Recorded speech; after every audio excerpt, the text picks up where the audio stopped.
अस्सलामुअलैकुम गाइस। आज हम डिस्कस करेंगे सरबैक्सी के बारे में। सरबैक्सी हम क्यों यूज़ करें, क्या वजह है। इस सरबैक्सी एबट कंपनी की प्रोडक्ट है और ये मल्टीविटामिन है। इसके बहुत सारे बेनिफिट हैं।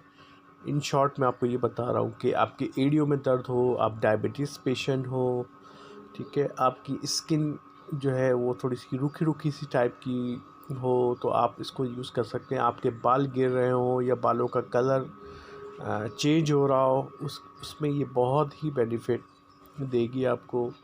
और मर्दों के लिए भी बहुत बेनिफिट देती है ये सेक्सुअल प्रॉब्लम में। और पट्ठों के जो खिंचाव है उस पे भी ये इसके बहुत अच्छे रिज़ल्ट हैं। आप किसी भी डॉक्टर के पास जाते हैं तो वो सबसे पहले आपको यही रेकमेंड करता है, क्योंकि इसके बेनिफिट जो हैं वो सबको पता है और सब इसको यूज़ करते हैं। तो आप भी यूज़ कीजिए। फार्मा गाइडलाइंस चैनल को सब्सक्राइब करना मत भूलिएगा ताकि आपको नई से नई अपडेट्स मैं आपको दे सकूं।